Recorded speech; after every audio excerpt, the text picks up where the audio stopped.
ले जी भैया, पाकिस्तान के शहजादे रेहान अहमद ने पाकिस्तान की डूबती हुई कश्ती को बचाकर ये साबित कर दिया कि भैया आप किसी भी मुल्क के लिए खेलें, लेकिन आपके सीने में जो दर्द होता है वो अपने मुल्क के लिए होता है।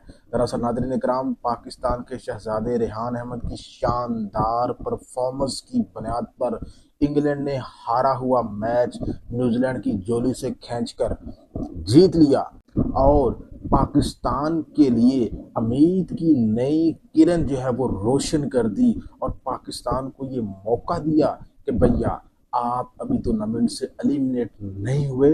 आप अगर श्रीलंका के खिलाफ जो कल आपका मैच है उसमें ज़बरदस्त परफॉर्मेंस पेश करते हैं तो आप जो है वो सेमीफाइनल के लिए क्वालिफाई कर सकते हैं। जी हाँ, इंग्लैंड ने न्यूजीलैंड को हरा दिया है। मैं ये नहीं कहूँगा इंग्लैंड ने हराया है, मैं कहूँगा कि ये पाकिस्तानी नजाद बरतानवी टीम है, उसके खिलाड़ी रेहान अहमद ने मैच जीता है, क्योंकि इंग्लैंड के खिलाड़ी जो है वो हिम्मत हार चुके थे और वो एक बाई एक करके जा रहे थे।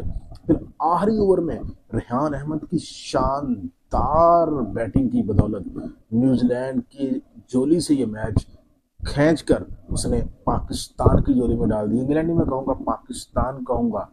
नाज़रीन इकराम, 7 गेंदों के ऊपर 2 छक्कों और 1 चौके की मदद से रेहान अहमद ने ये मैच जो है वो अपनी टीम को जितवा दिया। बेहतरीन खेल का मुजाहरा पेश किया, अनबिलीवेबल जो है परफॉर्मेंस दी गई रेहान अहमद की जानब से। यूं महसूस हो रहा था जब मैच अगर देखा तो जैसे रेहान अहमद को इंग्लैंड की नहीं पाकिस्तान की फिक्र है कि भैया आज मैंने ये मैच जितवाना है किसी न किसी तरीके से इंग्लैंड को। अगर आज मेरे ऊपर ये टाइम है कि आज मैंने अपने मुल्क पाकिस्तान के लिए कुछ करना है तो भैया उसने करके दिखा दिया है।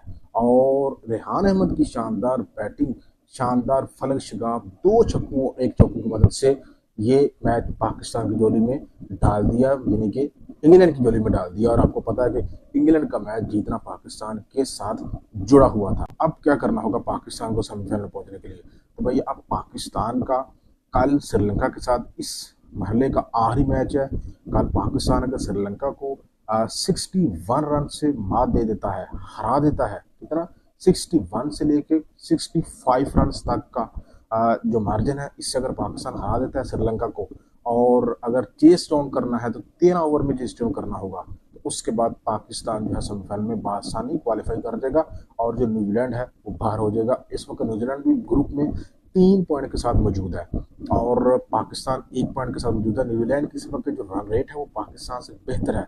इस रन रेट को बीट करने के लिए पाकिस्तान को जो है वो कल वाला श्रीलंका वाला जो मैच है वो हर सूरत हराना होगा और उसके लिए 65 रन से हराना होगा, या अगर चेस करता है 13 ओवर में चेस करना होगा।